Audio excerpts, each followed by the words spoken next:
Hi friends, आज हम बात करेंगे वेक्टर की। जनरली हम अगर वेक्टर के बारे में बात करते हैं तो हमारे ध्यान में दो पॉइंट आते हैं कि अगर कोई फिजिकल क्वांटिटी है जिसके पास मैग्नीट्यूड है और उसके पास डायरेक्शन है तो वह वेक्टर क्वांटिटी होता है। ठीक है, ये इन्हीं दो पॉइंटों के जनरली इन्हीं दो पॉइंटों को डिस्कस करके हम किसी क्वांटिटी को वेक्टर बताते हैं या स्केलर बताते हैं। ठीक है, अगर क्या ये जो दो पॉइंट जिसकी हम बात करते हैं मैग्नीट्यूड और डायरेक्शन, क्या यही जो है वेक्टर को डिफाइन करने के लिए पूरे सफिशिएंट हैं, या अगर ये पूरे सफिशिएंट हैं तो हमारे पास ऐसी भी कई फिजिकल क्वांटिटियां हैं जिनके पास मैग्नीट्यूड भी होता है और डायरेक्शन भी होता है लेकिन फिर भी वो वेक्टर क्वांटिटी नहीं है। जैसे हम करंट की बात करें, करंट के पास मैग्नीट्यूड भी होता है और डायरेक्शन भी होता है लेकिन करंट जो मेरा है वो वेक्टर क्वांटिटी नहीं है। सरफेस टेंशन की बात करें, सरफेस टेंशन के पास मैग्नीट्यूड भी होता है, डायरेक्शन भी होता है लेकिन जो है सरफेस टेंशन वेक्टर क्वांटिटी नहीं होता है। टाइम की बात करें, प्रेशर की बात करें, ऐसी कई फिजिकल क्वांटिटियां हैं जिनके पास मैग्नीट्यूड भी होता है और डायरेक्शन भी होता है लेकिन फिर भी वो फिजिकल क्वांटिटियां वेक्टर क्वांटिटी नहीं कहलाती हैं। तो इसका ये मतलब साफ साफ है कि जो हम जनरली जो दो पॉइंटों को हम डिस्कस करते हैं, मैग्नीट्यूड और डायरेक्शन, ये दोनों पॉइंट जो है वो सफिशिएंट नहीं होते हैं किसी भी क्वांटिटी को वेक्टर क्वांटिटी या स्केलर क्वांटिटी बताने के लिए। तो अब जो बाकी की बातें हैं वो आखिर में बाकी, अच्छा और कौन से पॉइंट हैं कि जिनके बिहाफ पे हम वो कौन सी पूरी बातें हैं जिनके बिहाफ पे मैं ये कह सकता हूं कि ये क्वांटिटी फिजिकल क्वांटिटी, ये फिजिकल क्वांटिटी वेक्टर क्वांटिटी है या ये स्केलर क्वांटिटी है। तो उसकी बात हम लोग आज करेंगे।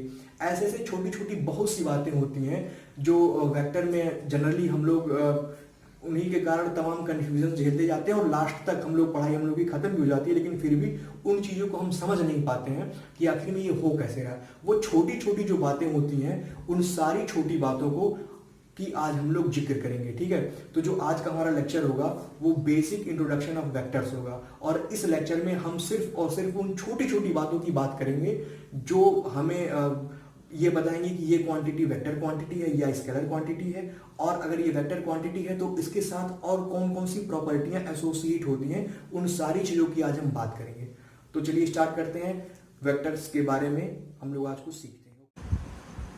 वेक्टर, किसी क्वांटिटी को वेक्टर क्वांटिटी है या स्केलर क्वांटिटी है, इसको बताने के लिए हमें क्या क्या चीज़ें जानने की ज़रूरत होती है जिसके बिहाफ पे ही हम उसे वेक्टर क्वांटिटी कहेंगे या स्केलर क्वांटिटी कहेंगे।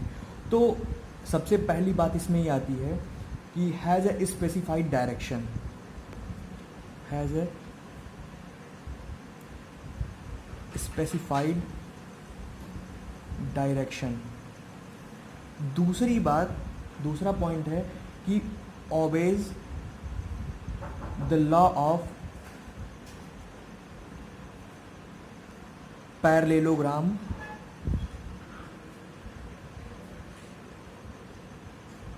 Of addition. Parallelogram law of addition होता है R बराबर a square plus B square plus 2ab cos theta की पावर 1/2। ये जो है ये फार्मूला कैसे आया इसकी बात हम आगे करेंगे। मैं अभी आपको सिर्फ वो कंडीशन बता रहा हूँ जिसके बिहाफ पे हम कह सकते हैं कि यह पर्टिकुलर क्वांटिटी वेक्टर है या स्केलर है। और जो तीसरी बात है वो ये है कि it's addition is commutative, it's addition is commutative. Commutative addition का मतलब सिंपली यही होता है कि अगर मान लीजिए कोई वेक्टर ये है, ए वेक्टर है और इसमें मैं कोई वेक्टर बी को जोड़ रहा हूँ तो जो ए वेक्टर प्लस बी वेक्टर होगा वह बराबर होगा बी वेक्टर प्लस ए वेक्टर। इसका मतलब सिंपल सा इतना है कि मैं कोई वेक्टर ए है, अगर उसमें कोई वेक्टर बी जोड़ रहा हूँ तो जो उसकी वैल्यू आएगी वो बराबर होगी अगर मैं पहले बी को लूँ और उसमें मैं ए वेक्टर को जोड़ूँ। ये प्रॉपर्टी होती है कम्यूटेटिव प्रॉपर्टी। ठीक है, अब इसके बाद ही मैं कह सकता हूँ अगर कोई क्वांटिटी इन तीनों पॉइंटों को सेटिस्फाई करे, हैज़ ए स्पेसिफाइड डायरेक्शन, उसके पास एक स्पेसिफाइड डायरेक्शन हो, दूसरा वह जो है parallelogram law of vector addition को फॉलो करे, और तीसरा कि वह जो है वो जो है एडिशन ऑफ कम्युलेटिव को भी फॉलो करे। तभी वह क्वांटिटी जो है वेक्टर क्वांटिटी ही कहलाएगी, ठीक है। Then and only then it will be said to vector quantity. अगर ये इतनी चीज़ों को अगर फॉलो करेगी, ये इतनी पॉइंट्स को फॉलो करेगी, तभी वो क्या होगा, वेक्टर क्वांटिटी ही कहलाएगा।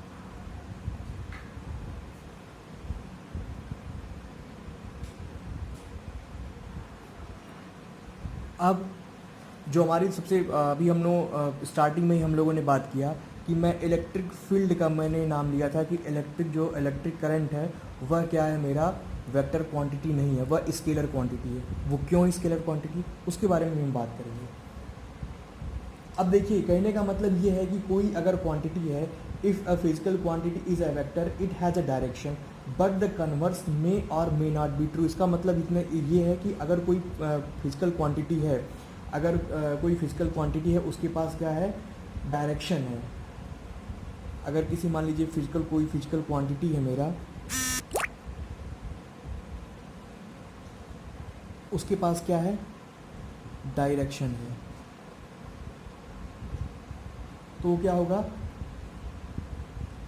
If a physical quantity is a vector it has a direction. अगर कोई फिजिकल क्वांटिटी मेरा क्या वेक्टर है तो क्या होगा, उसके पास डायरेक्शन होगा। कब, जब वो वेक्टर है, ठीक है। इसका मतलब ये नहीं होता है इसका जो कन्वर्स है वह जो है वह भी सही हो। मतलब इसका ये है कि अगर उसके कन्वर्स का क्या मतलब है कि अगर कोई फिजिकल क्वांटिटी उसके पास क्या नाम है, डायरेक्शन है, तो वह ज़रूरी नहीं है कि वह वेक्टर ही होगा। कहने का मतलब अगर कोई फिजिकल क्वांटिटी वेक्टर है तो उसके पास डायरेक्शन होगा, ये बात पक्की सी है। बट अगर कोई फिजिकल क्वांटिटी है जिसके पास डायरेक्शन है तो वह वेक्टर होगा, यह बात कोई ज़रूरी नहीं है। यह बात ऐसा ही हो कि अगर उसके पास कोई फिजिकल क्वांटिटी है, उसके पास डायरेक्शन है, तो वह वेक्टर ही होगा, ठीक है।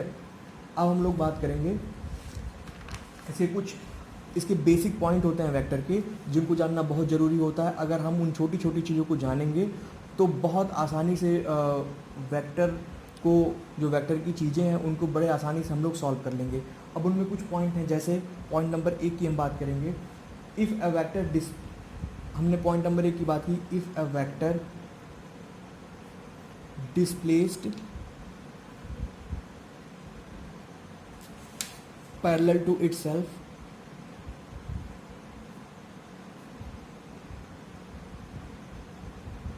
parallel to itself it does not change।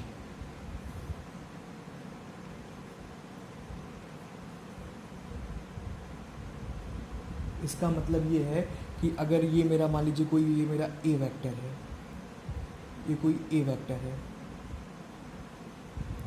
ठीक है। अब मैंने क्या किया कि मैं इस ए वेक्टर को डिस्प्लेस कर रहा हूँ। अगर मैं इस वेक्टर को पैरेलली डिस्प्लेस कर रहा हूँ, मतलब अब इस ए वेक्टर को मैंने यहाँ पे जैसे इस ए वेक्टर को डिस्प्लेस करके अब मैं यहाँ कर दिया, ठीक है। या फिर मैं इस ए वेक्टर को मैंने डिस्प्लेस किया पैरेलली यहाँ पे कर दिया, मान लीजिए मैंने अब इसको नाम दिया वी वेक्टर। अब मैं फिर क्या करूँ, इस बी वेक्टर को पैरेलली क्या कर दूँ, डिस्प्लेस करके ऊपर कर दूँ। जैसे मान लीजिए मैंने इसको क्या कर दिया, पैरेलली डिस्प्लेस कर दिया ऊपर की डायरेक्शन में। अब मैंने इसको नाम दे दिया सी वेक्टर। तो ये जो पॉइंट कहता है, ये कहता है if a vector displaced parallelly to itself. देखिए मैंने ए को क्या किया, मैंने इस वेक्टर को क्या किया, इसको पैरेलली डिस्प्लेस किया यहाँ पे, इसको मैंने बी नाम दिया, और बी को मैंने पैरेलली डिस्प्लेस कर दिया ऊपर, तो उसको मैंने सी नाम दिया। तो कह रहा है कि to itself it does not change. कहने का मतलब जो ये वेक्टर होता है ये चेंज नहीं होता। इसका मतलब हम कंक्लूजन में ये कह सकते हैं वेक्टर ए बराबर वेक्टर बी बराबर का वेक्टर सी। इसको हम लोग बोलते हैं translation of a vector parallel to itself. इसको हम लोग बोलते हैं translation of vector parallel to itself, ठीक है। अब ये दूसरा पॉइंट ये है if a vector rotated through, if a vector rotated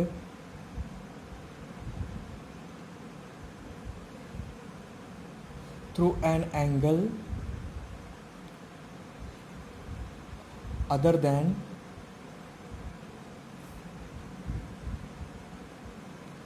2 पाई। 2 पाई का मतलब 360, पाई की वैल्यू होती है 180 और 2 से हम मल्टीप्लाई करेंगे तो 360 डिग्री हो जाएगा।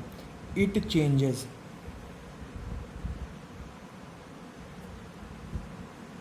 इसका मतलब ये होता है कि अगर कोई वेक्टर है, जैसे मान लीजिए ये मेरा कोई फ्रेम ऑफ रेफरेंस है, ये मैंने कोई लिया, ये मेरा एक्स एक्सिस है और ये मेरा वाई एक्सिस है, इस पे ये कोई मेरा वेक्टर ए है, ठीक है। अब मैं इस ए वेक्टर को किसी थीटा एंगल से मान लीजिए मैंने डिस्प्लेस किया, किसी थीटा एंगल से मैंने क्या कर दिया, रोटेट कर दिया इसको, ठीक है। अब जो ये वेक्टर बन गया है थीटा एंगल पे, जब इस ए वेक्टर को मैंने थीटा एंगल से रोटेट कर दिया तो ये अब क्या हो गया, ये बी वेक्टर हो गया। तो ये पॉइंट कहता है कि if a vector rotated through an angle other than 2 pi it changes. अगर ये जो है अगर ये 2 पाई के अलावा इसको किसी भी एंगल से हम रोटेट करेंगे तो ये जो इसकी ये वैल्यू होगी वो चेंज आएगी। इसका मतलब ये है कि जो वेक्टर ए होगा वह जो है वेक्टर बी के बराबर नहीं होगा।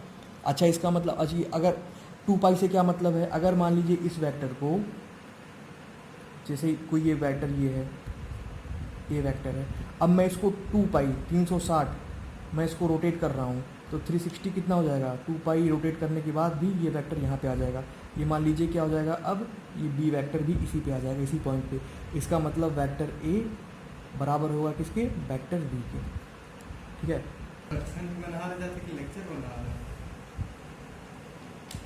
तीसरे पॉइंट की बात करते हैं। तीसरा पॉइंट है हमारा negative of vector means vector of same magnitude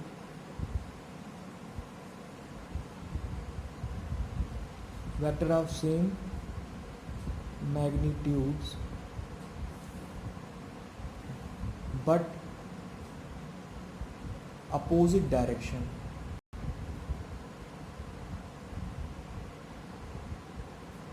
कहने का मतलब ये है कि जैसे मान लीजिए मैंने कोई एक वेक्टर लिया ए, ठीक है।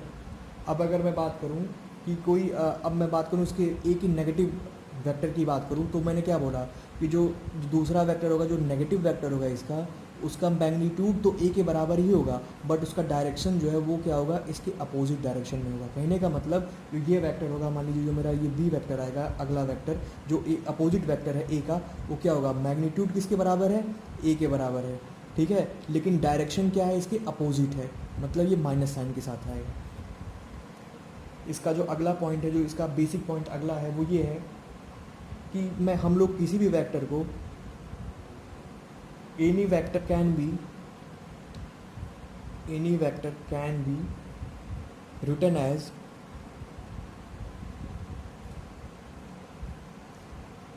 Product of unit vector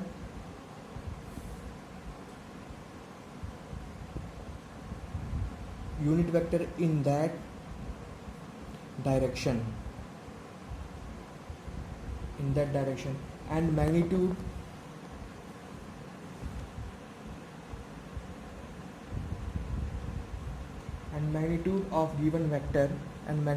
of given vector that is a vector क्या है, ए वेक्टर मेरा क्या होगा, any vector can be written as product of unit vector in that direction and magnitude of given vector. ये कोई एक vector है, ये कैसे लिखा सकता, ये वेक्टर कैसे लिखा जा सकता है, ये वेक्टर लिखा जा सकता है इस वेक्टर का magnitude multiplied by unit vector in that direction. अब इसका जो अगला पॉइंट है वो ये होगा, unit vector along x y z axis are usually represented by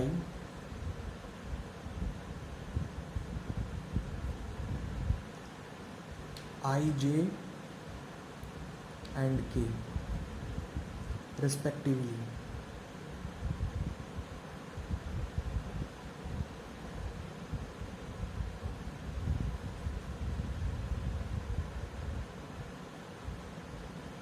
ठीक है। अब हम इसके अगले पॉइंट की तरफ बढ़ेंगे। अगला पॉइंट ये कहता है कि angle between two vectors means smaller of the two angles, smaller of the two angles.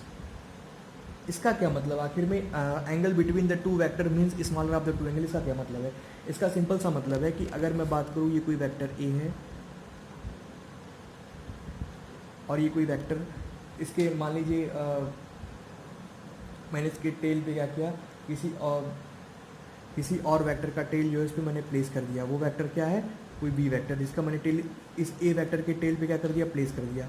अब ये दोनों वेक्टरों के बीच का जो एंगल है वो थीटा है। अब मैं दूसरा कंडीशन ले रहा हूं जिसमें ये मेरा कोई ए वेक्टर है।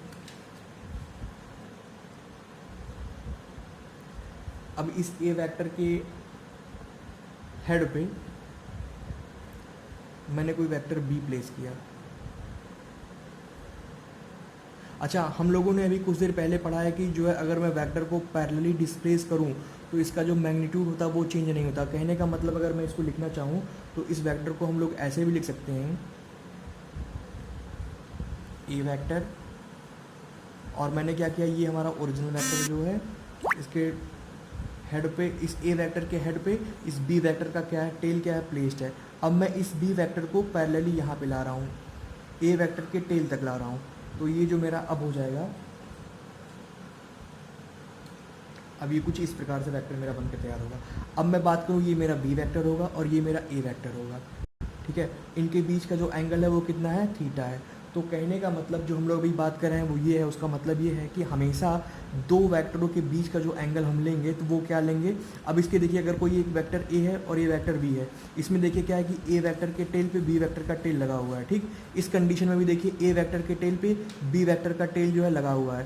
कहने का मतलब, और इस जो इस कंडीशन में हमारा वेक्टर है, इसमें क्या है? थीटा मेरा है, थीटा स्मॉल है। इसमें क्या है? थीटा मेरा, थीटा इस थीटा से क्या है? ज़्यादा बड़ा है।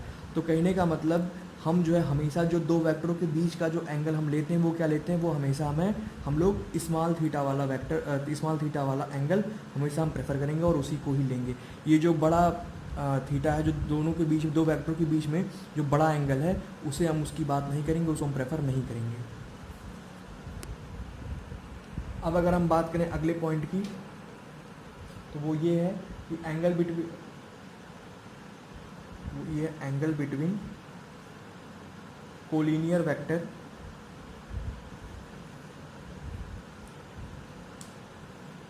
इज ऑलवेज जीरो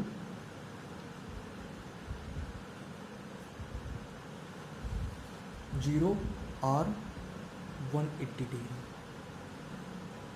जैसे कोई ये एक वेक्टर है ए है मेरा, ये कोई वेक्टर है मेरा बी है, इन दोनों के बीच में थीटा क्या है? 0 डिग्री। ये कोई वेक्टर ए है,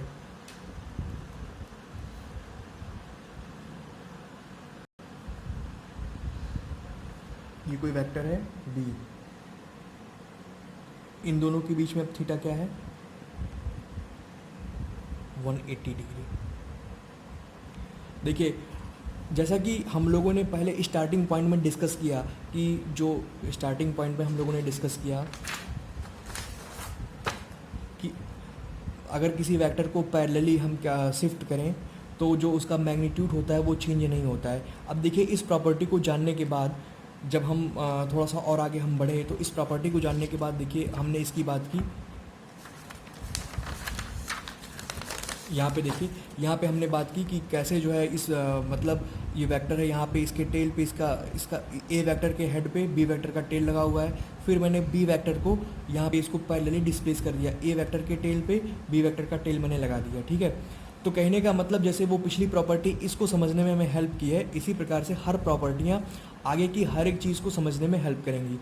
अब जब हम बात करेंगे एडिशन ऑफ वेक्टर की बात करेंगे, जब इसके बाद हम बात करेंगे डॉट प्रोडक्ट की, स्केलर प्रोडक्ट की, तो उन सब सारी जगहों पे इसके एडिशन में, सब्ट्रैक्शन में, वेक्टर के एडिशन में, वेक्टर के सब्ट्रैक्शन में ये सारी प्रॉपर्टियाँ यूज़ होंगी।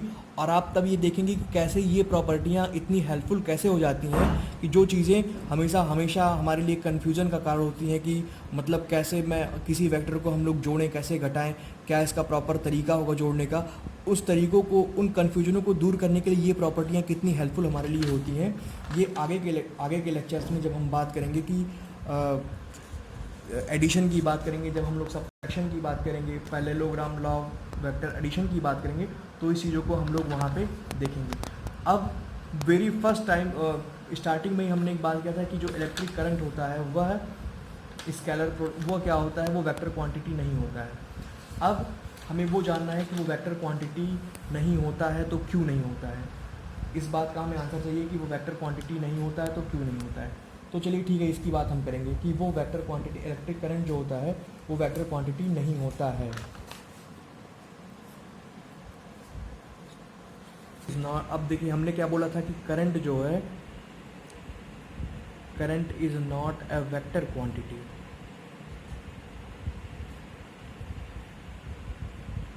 अब देखिए ये करंट जो है वो वेक्टर क्वांटिटी कैसे नहीं है, इस चीज़ का निर्धारण करने के लिए जो हमने प्रॉपर्टी पढ़ी है, जो हमने कंडीशन पढ़ा वेक्टर का, वो किस प्रकार से हेल्पफुल होता है, वो चीज़ हम देखते हैं। तो सबसे पहला पॉइंट इसमें ये आता है, वो ये आता है कि जो direction associated with current is not a true direction but it merely indicate the sense of charge flow.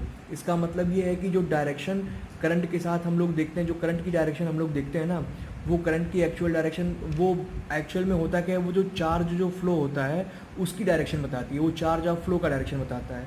तो वह जो है not a to direction of current, जो हम लोग करंट के फ्लो का डायरेक्शन हम लोग जो देखते हैं वो करंट का डायरेक्शन एक्चुअल नहीं होता है, वो क्या होता है, चार्ज के फ्लो का डायरेक्शन होता है।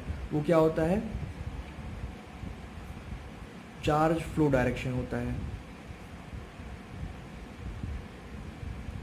अच्छा, दूसरी बात हम लोग करते हैं कि जो है current also does not obey the law of parallelogram of addition. जैसे अगर हम बात करें, जो करंट होता है ये जो है डज नॉट ओबे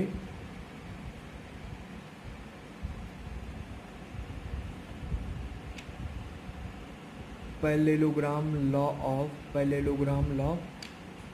ऑफ एडिशन। जैसे अगर हम बात करें, कोई एक वेक्टर है, ये मान लीजिए कोई ए वेक्टर है, ठीक है, और ये मान लीजिए मैंने बोला ये कोई बी वेक्टर है, ठीक है, ये कोई बी वेक्टर है। अब इनको क्या करना, हमें सम करना है। तो जो इनका रिजल्टेंट, हमारा जो रिजल्टेंट इनका होगा वो parallelogram law of vector addition follow होगा, और वह जो है ये कुछ करके ऐसे आर इसका रिजल्टेंट वेक्टर बन के आएगा। इसकी बात हम करेंगे बाद में, ये कैसे आर बन के आएगा इसकी बात हम करेंगे, ठीक है। तो कहने का मतलब जो ये आर होगा, ये क्या होगा, वो parallelogram law of vector addition को फॉलो करेगा, ठीक है। लेकिन अगर मैं करंट की बात करूँ, जैसे अगर मैं बात करूँ, ये कोई है, कोई मैं बता रहा हूँ, इसे ये मान लीजिए ये यहाँ पे 5 एम्पियर करंट है, यहाँ पे 3 एम्पियर करंट, तो जो इसका रिजल्टेंट होगा वह जो है, इसका रिजल्टेंट √3² + 5² ना होकर इसका रिजल्टेंट होगा 3 + 5 विच इज़ 8, ठीक है। तो जो 8 होगा, ये जो ये एडिशन हो रहा है, ये parallelogram law of vector addition को फॉलो नहीं कर रहा है, ठीक है। तो जो है इस नाते इसके कंक्लूजन पे मैं ये कह सकता हूँ कि ये जो है parallelogram law of vector addition को फॉलो नहीं करता है करंट, इस नाते जो है यह वेक्टर क्वांटिटी नहीं है, ठीक है। तो आज के लिए बस इतना ही। कल हम लोग बात करेंगे एडिशन की, स्केलर प्रोडक्ट की, डॉट प्रोडक्ट की। तब तक के लिए गुड बाय।